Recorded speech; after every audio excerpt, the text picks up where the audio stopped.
What's going on, everybody? Welcome to another episode of the Everyday Preparedness Podcast. My name's Zan. I'm back again, and Brent's with us again today. Brent, what's going on? Oh, not much, man. You? Nothing. Just here to hopefully enlighten some people on some more preparedness mindset ideas. And today, you might have been turned off by the title of this, but it's something you need to listen to, and that's politics, media, and how it affects preparedness. Oh, man. Brent, where should we start? Oh, God. I don't know. I hate politicians in general. This whole topic could be painful. But like you said, it's an important thing to have. So. And it's important for, I think, different reasons, different angles and how it affects preparedness. We're not necessarily here to give you a giant political spiel on who you need to vote for in the next election. We're just going to give you some different angles. What's that? Vote Darth Vader. Yeah, Darth Vader would be a much better president than just about anybody that's running, because at least he's honest and upfront, right? Exactly. So there's different angles we can look at this, and we'll just start.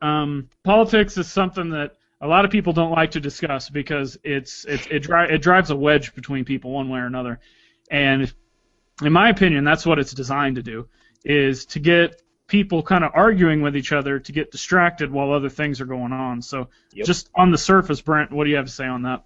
I completely agree with you.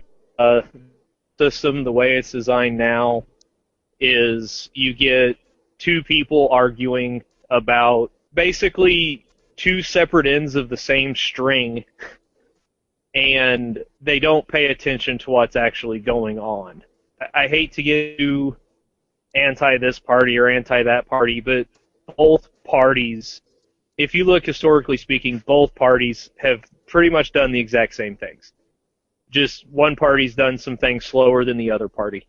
And that's pretty much the difference. And like you said, it is the total false dichotomy, because they both want the exact same things, which is basically total control. Sorry to go there with it, but that's exactly what I was getting ready to say. I was just going to say it's a complete false dichotomy that we're presented in the media. And, you look, it's like, take this last election, for example. You have the Republicans, we're going to overturn everything the evil Democrats have done.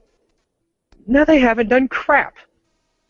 And they don't intend to. It's like everything, they promised that they would do. They're now, 2016. Really?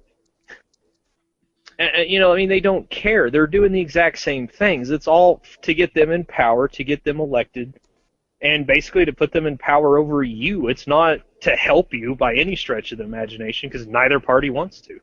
And the Democrats do the exact same thing. They say, they let down their own people. I don't know how many people I know that voted for Obama the first term, and they were like, he's going to change. He changed a lot, and the next election they didn't vote for him. Not that mattered, because he was announced. I don't remember what website it was announced on, and we're not all about conspiracies, but I will throw this out here because I did see it, that he was announced as president hours before the election was even started. So take what you will for that, but yeah.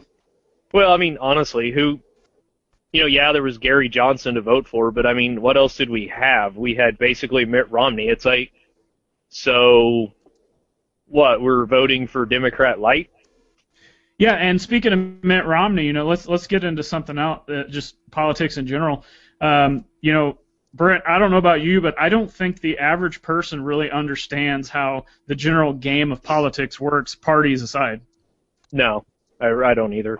I would say the quote-unquote prepper community probably does a little bit more. But even I see a lot of those people and stuff on Facebook and the internet and everything they get bogged down in dogma and this and that, and there's that wedge again. And a lot of it's just because they don't understand what's going on.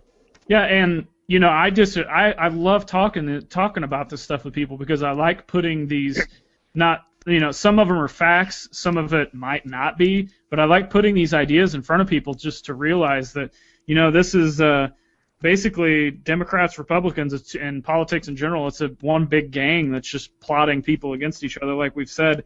And, I seem to talk to a lot of people in our area that are on the, quote, Republican conservative side of things, and they're all, pro-military, pro this and that that's Republican, but then like something that the Democrats will do actually supports their views more than the Republicans, but they don't see it. They don't understand how it works. Does that make sense?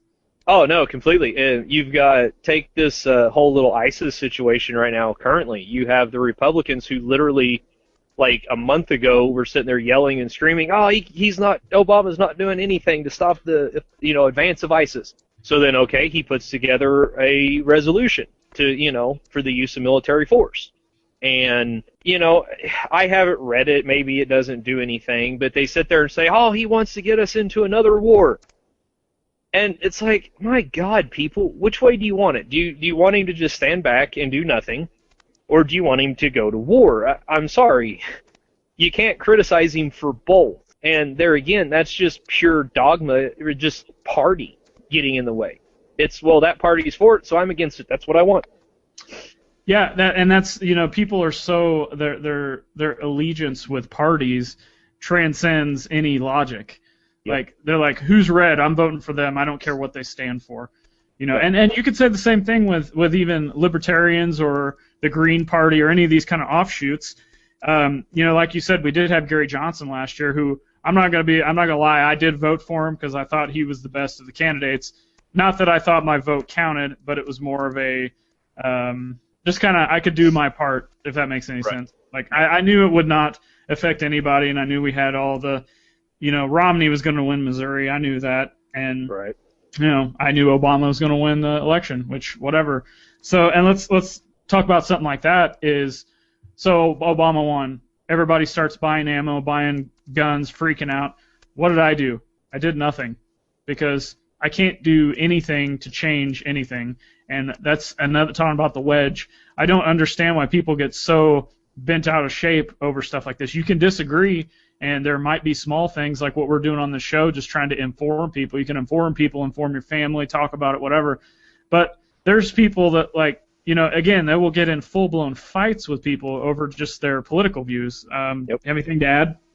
I've actually lost friends in the past just couple of months over stupid stuff. I mean, I wasn't even arguing politics with them, but we disagreed about something. I mean, it was like I had grew horns and, became Beelzebub. I mean, it was unreal. That's so unnecessary. I mean, it was like, I think it wasn't it Thomas Jefferson that literally said, he's like, just to butcher and paraphrase, said something to the effect of, how that should never cost a friendship. And which is true. And that's, like I said, I don't know. I get so tired of everybody just, I don't know, being obsessed with their own point and opinion on stuff, to the point that they just, like you said, they drive a wedge. They completely remove people from their lives, and over something that literally amounts to nothing. This is my last comment on that as far as driving the wedge. This is the best analogy I can use, and this is my own personal opinion. Brent, we'll get your take on this, but I feel like we're trapped in the Wizard of Oz movie. They don't look at the man behind the curtain, look over here. Right. And that's kind of how I feel that everything is set up in political system, no matter what party you support. I think that's the way the system's set up, and it's designed to have people fight with each other for whatever reason. I mean, I get control. You said it. That's what it's all about. So, and let's spin that over into more social issues. Talking about losing friends.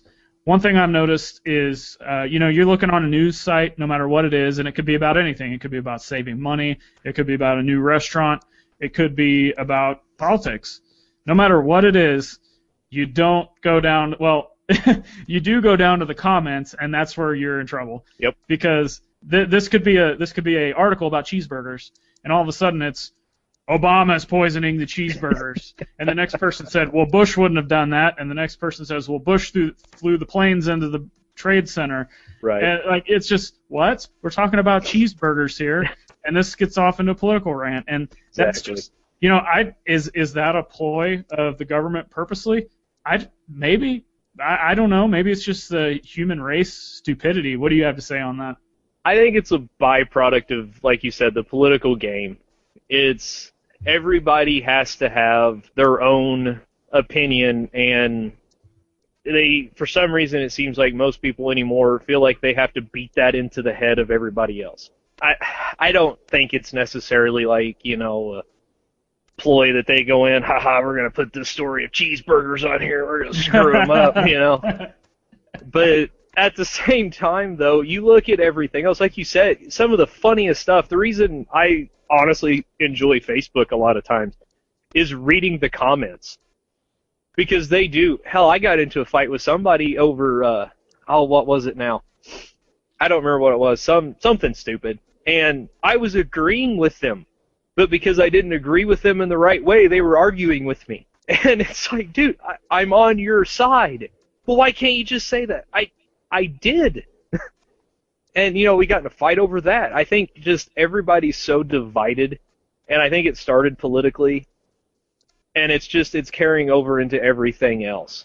And to kind of tie this in just a little bit to the preparedness kind of prepper stuff, this should help. Like, part of preparedness is helping others as well. And we talked about security last time. Part of that is having a good community around you. And you're never going to agree with anybody on everything 100% of the time. But, you can at least agree that, hey, I'm a human being. Yep, you are, and so am I. Okay, that's great. Definitely. It's have to try to start getting past that division stuff. We're going to disagree about stuff all the time. You and I do all the time, and we have on the podcast, and it's been great. I don't hate you for it. You don't hate me for it. We're better for it. Yeah, and we both learn things. Right. And so, just part of that, I think part of the prepper mindset has to be kind of trying to bring people together and get past that division game. Exactly. And, you've got the religious thing, a house divided cannot stand, and, all that. You have to help kind of unite the house. And I think that's part of it. And I don't know, that's just kind of my 2 cents on that. So. Yeah, I'll piggyback on 2 things you just said. Back to the comments a second. I was reading a story actually, I'll give you some examples. I was reading 2 different stories. One story was about you remember the dog that found the owner in the hospital? Right, yeah. It walked to the hospital where the owner was, and guess there was no comments underneath that at all. Then I go to the next story, which is something about the American sniper, which, you can have your opinion on that whole situation. But it was a story about that, and all of a sudden somebody said, I don't even remember what the comments were right off, but people started arguing about the story, and somehow if you go to the bottom of the page, the argument had evolved into the welfare rate. Like how much people were going to be getting, and then that went into minimum wage. And I'm like, wait a minute, I thought we were talking about American Sniper. Right. And that's exactly what you just said. So moving on to religion, you did say that, and this is one thing that definitely makes me mad. People, they see what's going on with ISIS, and the Middle East it's a mess. It seems like there's always violence there, and it's been that way for since the beginning, it seems. Yeah. But people don't understand there are innocent people over there, and there are Christians over there. For people who are Christians that are here that say, oh, we need to take out those Muslims. Obama's a Muslim. Let's take them all out. How idiotic can you be? Yeah, I do, honestly. We may disagree a little bit on this. I do think it's a kind of a religious struggle because they are killing Christians and stuff on beaches and all this and that. But like you said, there are innocent people in this conflict. You don't have a whole city filled with bad, evil people that, you can just level. And I don't know. The whole thing's there again. It's a division. Exactly. Oh, they're a Muslim. I'm a Christian. Well, he's a Buddhist. Oh, kid him. Yeah, kill the Buddhist guy that's doing nothing just because he doesn't agree with me. Right. That's kind of how it seems anymore. And like I said, it just kind of ties in with everything else. But and religion is almost a political thing now too. I mean, yep. Let's look at the gay marriage thing. Equal rights. Well, okay. I don't think government should have any purpose in any kind of marriage at all. Period. Right. But that's, I don't necessarily agree with that lifestyle, but am I going to go treat anybody different just because that's the lifestyle they choose? No, it's America. You can do what you want, So, do you have anything to add on that? Just if it neither picks my pocket nor breaks my bones, I don't give a crap. Yeah, exactly. That's, there's so many people around here that are like, I stand for this because they support the military and they bleed red, white, and blue. Well, that's what this country was founded on, was freedom. Yeah. And go ahead. I was just going to say, I'm going to get on my kind of religious soapbox a little bit here. But, that's fine. That's what we're here for. Go for it. One of the most important lessons in all of Christianity, and I am a Christian, two of the most important things Christ ever said was treat your neighbor as you would like to be treated, basically. Do unto others. We've kind of forgot that, and at least it seems for the most part. And he also said, basically, why do you worry about the little bitty speck that's in your brother's eye when you have this beam in your eye? Exactly. So, okay, so somebody wants to be gay or is gay, born gay. I don't care. I really don't. Like I said, if they're not breaking my bones or picking my pocket, I don't really care. And it's a waste of time to get into an argument about, are people born gay or do they become it? Like, whatever. Well, right, and it's like, you know what? Who cares? They are, if you are a Christian, and a lot of these people who throw the big fit say they are, you have to look at it. A sin is a sin. It doesn't matter if it's lying or being gay. They're not that much different. They kind of carry similar weight in the Bible. You know what I mean? Yeah. And so it's like, okay, how are they any more of a sinner than you are whenever you're looking at your neighbor's wife in the pool? Same concept. Yeah. So it's like, let's get past this stupid division. Let's quit arguing over the gay question. I mean, what is this, like 1920s Germany, and it was still the Jew problem? Or religion. That's another thing that is really, discussed in America. And again, why was this country founded? Because they didn't want to be under that guard and wanted to practice their own religion. You know what I'm saying? We're land of the free for a reason. I mean, well, we're not totally free, but that's another topic for another day. We're supposed to be. We're supposed to be. And, everybody bought, you've got the right. What you said, you're not picking someone's pocket illegally. Right. And if you're not hurting anybody, then, let them be. Just. Yeah, I mean, it's not like, like I said, if you truly believe that everybody can be saved through the blood of Christ, then would you not want to, put your arm around that person and shake their hand and be like, you know what, let's talk. Let's have a conversation. Let's quit yelling at each other. Let's quit suing each other over this or that. Let's quit passing laws because I think this should be wrong. And, let's sit down and actually talk a little bit. If people would quit yelling at each other, they would realize that we all basically want the same thing. We all want to be happy and free and, all of that. So let's do it. Yep, exactly. And hopefully you guys are going to catch some of this from the podcast and you will do, exactly what we're saying. If you've got somebody, let's say you've got somebody that you totally agree on politically, but religiously or something else you don't. Well, just don't. I'm not saying you have to go try and convert them necessarily, but they're human beings. Treat them like one and have respect for each other, unless they're trying to hurt you, of course. But right. We'll move over into media on this, and this is a little bit different. But everything we've talked about, the media consumes, and then they will spit it out how they want, and which can create even more diversion or division, I should say. Well, and one thing, you've got different media backed by different political parties, and I know people personally that will only watch Fox News or only watch something else or listen to NPR because they support this, but the other one doesn't. But they don't realize that neither one of them are getting fed the truth. What do you have to add? You're absolutely right. They're all being paid from somewhere. And, just for a perfect recent example, look at the whole little Brian Williams fiasco. Uh-huh. I mean, most people up until then I mean, honestly, I never pictured him as some, just outright liar who, completely made stuff up any more than the rest of the media does. And here he got caught in a lie, and it's just, like you said, it's, everybody is so dogmatic. I mean, that's fine. Have your beliefs, stand firm in them, that's great. But if you think NBC is telling you the total news all of the time, well, they're not. NBC has their own agenda, as does Fox, as does CNN, as does ABC, as does Al Jazeera. And, even putting it on a more local thing, something that really bothers me is whenever they have kind of leading headlines, and what I mean by that's like the headline itself is trying to lead you to think of the story in a certain way.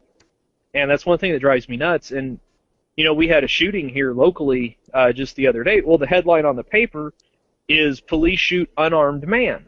And it's like, okay, did the guy have no arms? Really, the way they're trying to spin that, they probably would say that. Yeah. And it's like, okay, I don't know the details. I don't know if it was a good shoot or a bad shoot or whatever.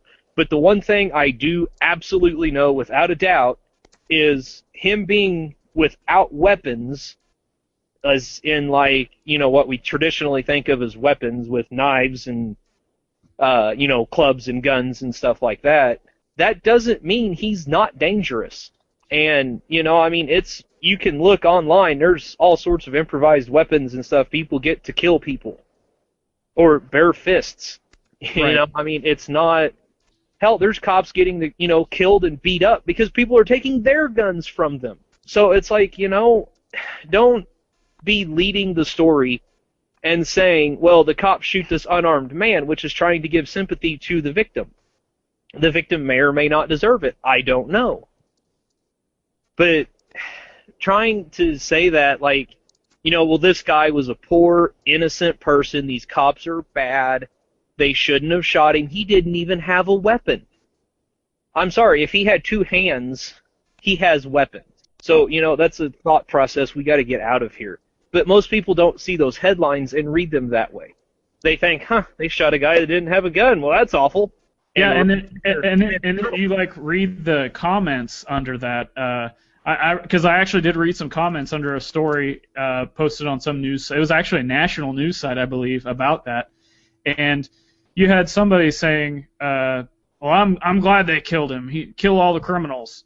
And then the person underneath that said, "Well, they didn't specify if he had weapons. They didn't specify what the charges were. They didn't specify a lot of things."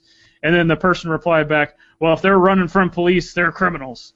I'm like, oh, right. Gosh, here we go. We got, You're exactly right. There is another way we're divided because we have people who, well, if you don't want to be shot by a cops, don't resist arrest. Okay, that sounds fine, but there's problems with that too because there is such things as being unlawfully detained. I'm sorry, look at the founding of America. A lot of these people who were saying that about the police are, ones who think it's great we won the Revolutionary War. I do too. I think that's great. I think we should have fought it. But that line of thinking is, well, they should have just listened to the British. Yeah, exactly. And it's like, really? I'm sorry, there comes a time when you have to resist. Now, I'm not saying, cop pulls you over a DUI checkpoint, you get out and start beating on the cop. That's not what I'm saying at all. Or blatantly breaking laws. Right.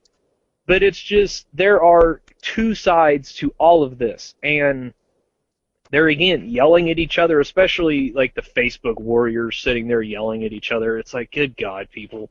You have to try to get all of the facts. Because right now, with everything that happened in Ferguson, all the riots and stuff like that, cops are on point. They are on edge because, they've had other cops shot and killed specifically because they're cops after this Ferguson thing. And, think what you will of Ferguson and all that, that's where cops are. So, you kind of have to appreciate that they're going to be a little bit faster reacting because everybody's saying, hey, let's just kill cops. Okay, well, that doesn't help the situation any. Now you got the cops on edge, you have the criminals wanting to kill cops, and there we are divided again, we're all yelling at each other. Yep. I mean, we have a common theme of division here, so I hope you people are picking that up. Yeah. So. One thing I'll piggyback off of talking about your local news stories, I can give you a personal example. I don't know if I've even told you this off of air, but I'm going to use a local news station. I'm going to call you out, KY3. You report stories on Pitbull, Choose Up Girl, Pitbull attack, Pitbull this, Pitbull that. So what I did is I got a hold of them, and I said, you know what, you guys are nothing but fearmongers, and you're representing bad situations for this breed, and you're just making the problem worse for people that live in this area. For breed-specific legislation, for extra laws being put in for the city, and you need to knock it off. And they said, well, there's just so many negative stories that come out of this breed. And I said, oh, yeah? I said, I can provide you with several positive stories. And they said, okay, no problem. Share these positive stories with us, and we will put them on our website. I emailed them 50 different links from both animal rights groups, neutral groups, regular news groups, local news groups from all over the country. I emailed them 50 different stories from these different pit bull situations. They never published any of them. They never replied to me. They never got back on anything. Yeah, they probably won't either. Yeah, and that's exactly what we're talking about. Is they're gonna publish what someone's telling them to publish, what someone's paying them to publish, or what they feel like based on their own agenda, and they're not gonna listen to anybody else. Right, and that breed-specific law stuff just pisses me off. Oh yeah, we'll get into that on another show. Excuse me. Yeah, because that's something that we could both go off on. I mean, I know you're a big pit bull lover. I've never owned one, but every single one of them I have been around has been a fantastic dog. But it's just like, I mean, to me, it's racism. You know, I mean, you're saying, yeah. You know, are we gonna ban Jews and black people now all of us and Mexican? Let's ban white people. You know, it's the same concept. Yeah, and you know, most of the pit bulls and all that have trouble, at least seems to me, it's all the owner. It has nothing to do with the specific breed. I mean, yeah, you have some breeds that are better with other dogs or better with one person and all that, but that doesn't mean we need specific laws. I mean, if somebody's mistreating a dog, leading them to be violent, that's the person, not the dog. So exactly, and I'm also not saying, you know, let's say you're a fan of just any breed. You know, if I see that dog hurting somebody, I'm going to go save the person. I don't care what it is. You know what I'm saying? Right. Yeah. Because I'm not so divided that I'm oblivious to human life. You know? Right. So we've talked about a lot of stuff today about media and politics, how they kind of intertwine, how they cause division. So now that we've talked about all that, what does that have to do with preparedness? Let's talk, Brent, you brought up community. You've actually brought up last episode, and we're going to end up having a full episode on it because it's just so important. But it's something that a lot of people just cannot grasp, that you have to try to come together and build a good community based on whatever kind of facts you have. So I'll let you take that. Let's say everything falls to crap, which is kind of what's really associated with preppers. So let's take this extreme example.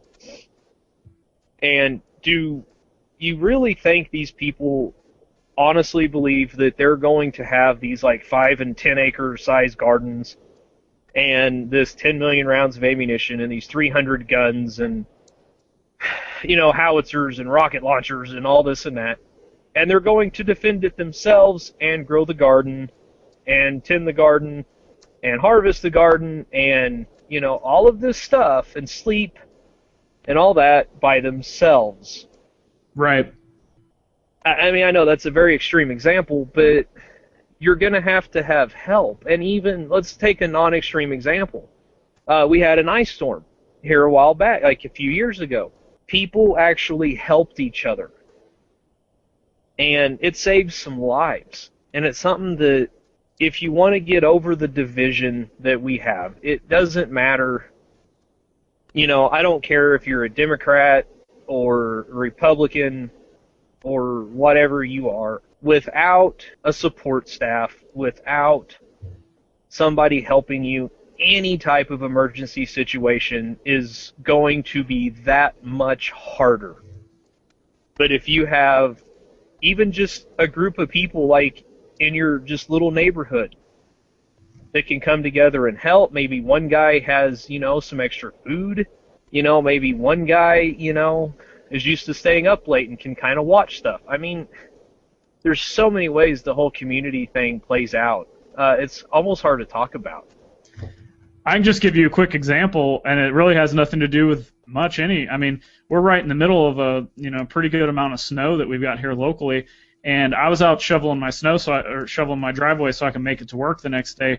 And I looked over, and my neighbor, who's like I think she said she was in her 80s. I don't even know her that well, but I went over there and helped her shovel her driveway.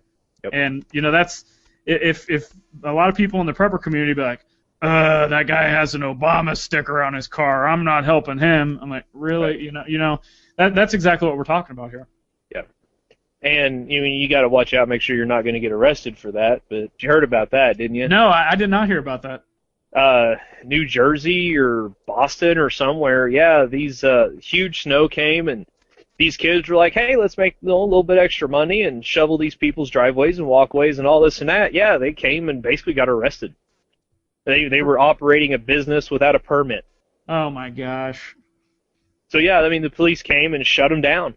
And it's like, hey, but remember everybody, we're free. Yeah. But it's like, they were helping people. Who gives a crap if they have a permit? They're trying to help people. But I mean, that's just, where we're at anymore. Sorry, I didn't mean to get you off topic there too much. That's a whole nother show for another day. We're just like lining up these future shows here with topics. So yeah. And I wanna also say something on how these things affect preparedness. It's like you said, you started off by saying, you plan on starting a 50 football field garden, and you've got underground bunker, blah blah blah, 100 million guns. Join the militia, all whatever it is. There's just so many crazy aspects. Much of that stuff comes from politics and media. I mean, I know several. How many? Look at the when Obama got put into office this last time, gun sales went through the roof. Yep. And to this day, there's still is there? I don't know. I'm going to fully admit, and I probably shouldn't, but is there anything going on right now with any kind of they're looking to ban guns or anything like that? As far as guns specifically, I mean, they're always trying to go after the high cap mags and the AR-15s because, they look scary. But the big thing right now is the steel tip or green tip ammunition for the 5.56. The ATF has just, I guess, apparently decided all of a sudden that now that's armor penetrating. It's not, but that's what they're calling it. But they're taking comments on it for 30 days, so I mean, you can send them an email if you like, and they'll take it under advisement, I'm sure. Oh yeah. But yeah, they've decided now all of a sudden that the green tip 5.56 ammo is armor penetrating cop killer bullets, basically, even though it's not that at all. But that's what they're calling it. So that's kind of the big thing right now. And that seems minor. I mean, they're not. Do you know what I'm saying? Like, let's say after that, was it the Newtown shooting, the school shooting? Oh, yeah, I know which one you're talking about, like the Sandy Hook or whatever it was. Yeah, where we had tons of, that ammo shortage was crazy, and people were paying, triple the price for ARs that they normally would. Oh, God, man, that was unreal. I remember I was at a gun store, and, I mean, I was looking for a handgun, and I was just looking around, and this lady walked in, and it was a fantastic rifle. I mean, it was either a Daniel Defense or an Avesky. I don't remember. I think it was a Daniel Defense. And it's about $1,700, $1,800 gun, in normal times. I think she ended up paying like $2,600 or $2,800 for it, and had to put it on a credit card because, I mean, most people don't walk around with that much cash available. So she went into debt. Oh, yeah. And the sad thing is, I know one of the guys who used to work there, and apparently her husband, who she had bought it for, got mad and was like, hey, no, we don't need this. Let's not do this. She went to take it back and had never been fired. They offered her half price, which has kind of cost the gun store some stuff. I'm not going to call them out or anything on it. But yeah, I mean, it's... So, I mean, you think that hurts. You know, there she is in debt. They gave her half price back, and it was all over something that, you know, they didn't really need to worry about, because right now ARs are fine. I mean, legislation doesn't get passed like that in a day. Yeah, that's just another knee-jerk reaction to media and politics, which is what we're talking about. Yeah, and it's like the 22 ammo shortage right now. Uh-huh. I mean, you can't find 22 ammo save your life here. And I was at Walmart at like 5:30 one evening, and one of the workers had told this guy that they were going to put it on the shelf at like 8 o'clock. He was already in line at a podunk Walmart, you know, around here. And it's like, good God, people. This is why there's ammo shortages. Yeah, you know, you got to have a calm sense about all of this. The reason I ask you about those questions about maybe some other things going on right now politically, as far as on the gun front or anything else, is I still to this day hear people just and it's nobody in particular, because I talk to a lot of people about a lot of this stuff, and I still hear people going on like Obama just got put in office. Right. Like, and as far as I know, nothing's going on right now that should, you know, there's no mushroom cloud out my back window. There's no foreign armed military, you know, from China or from whoever else we're afraid of, supposedly, walking down the streets that are infringing on my house or my freedoms or anything. Right. Like, what am I supposed? You know, I'm more afraid of the economy probably than I am anything else, because I could, you know, any of us could lose our job and anything like that at any point. Like I said, I can't think of a whole lot other than, like I said, the ammo ban that the ATF is looking at. And from everything I've seen, unless somebody steps in with something major, it'll probably end up going through. So, I mean, there's going to be a huge push to buy that ammo. And, you know, half the time you wonder if a lot of this stuff isn't just designed to drive sale prices, honestly. And one thing you can use to your advantage as far as that goes is I'll use kind of a stock market aspect to this. You know, when everybody's buying column A, go get column B really cheap. Right. And that's just something else that you can use to your advantage from this political media thing. Because I remember I was able, while everybody was buying all the, you know, AR stuff and all the high caliber rifle stuff, I was buying handgun stuff for not very much money at all, and most of it was always there. And that has to do, again, with staying aware. You know, we talked about politics and media and how we're not big fans and how they can not tell you the truth, but you do need to be aware of what's going on. Like I just fully admitted a minute ago that there was maybe something I wasn't aware of, but I do check news, major news, every day. I check local news every day just to see if there is something that does matter or something that I could possibly change on a really, really local level. So what else do you have to add on the preparedness with media and politics?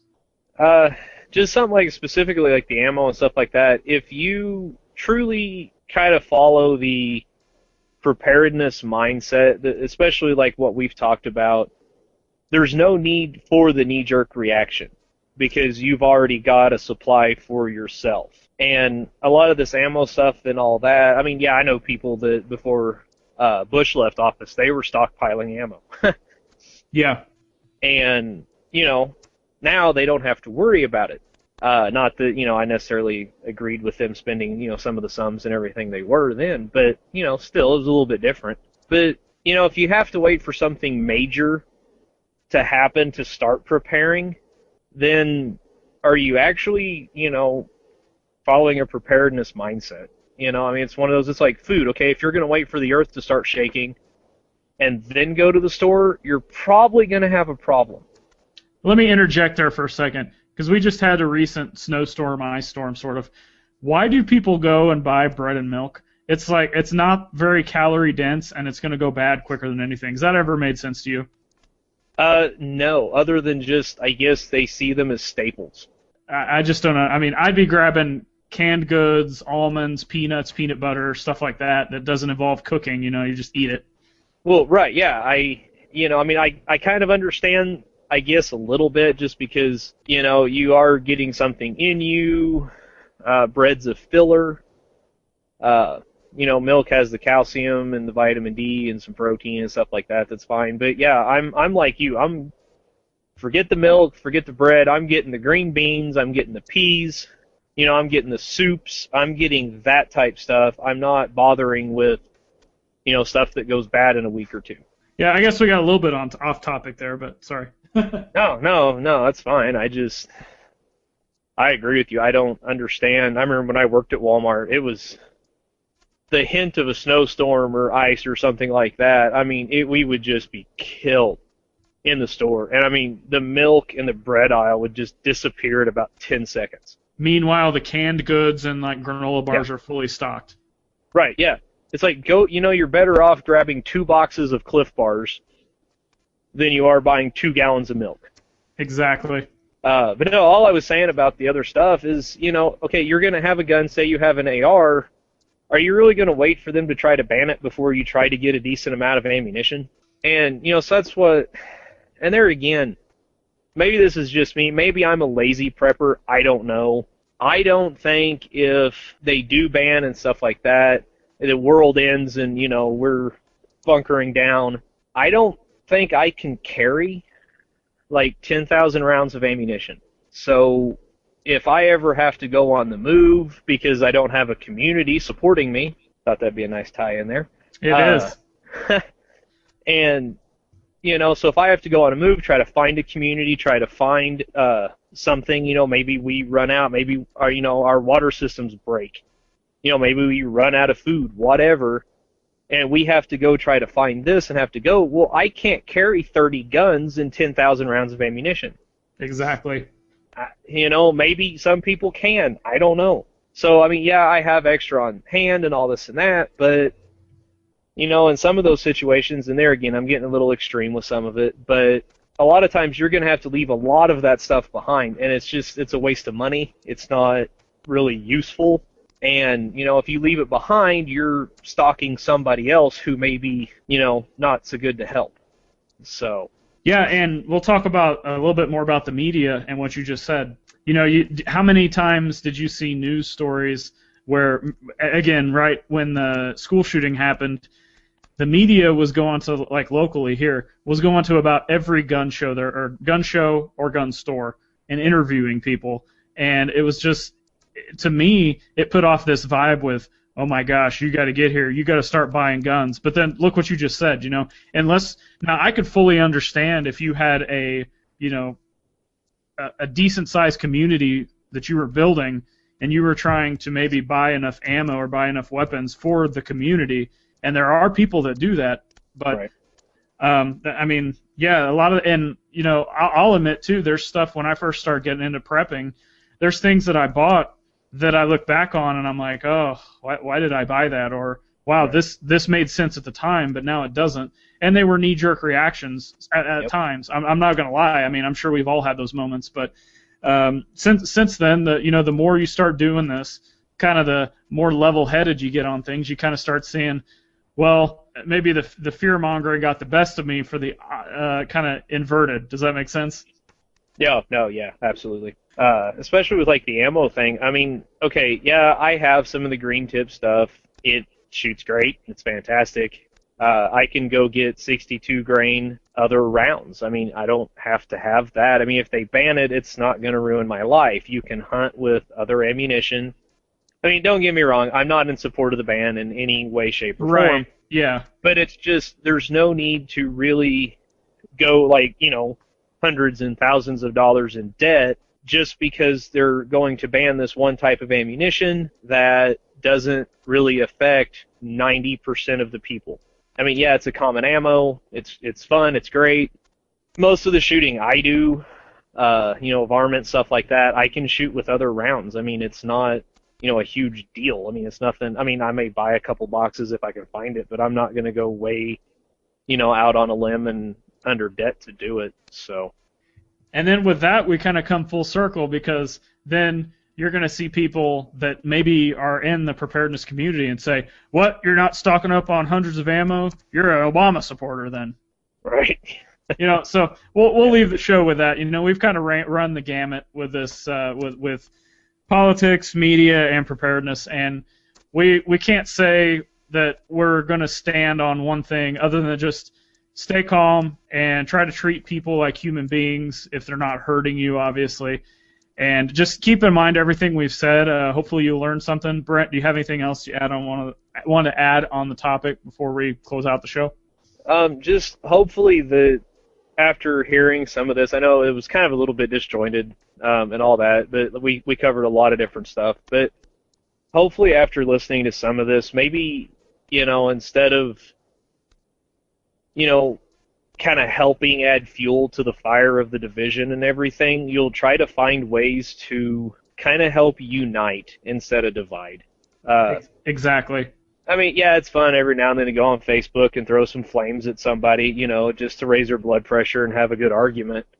But, I mean, at the end of the day, unless they're trying to hurt you, you should be able to shake their hand and slap them on the back and, laugh with them and, hey, until next time, man. So hopefully, just try to find one way to maybe kind of help unite somebody or something, or, in your own life, maybe, don't, throw the flames every now and then, and maybe, actually try to talk with somebody.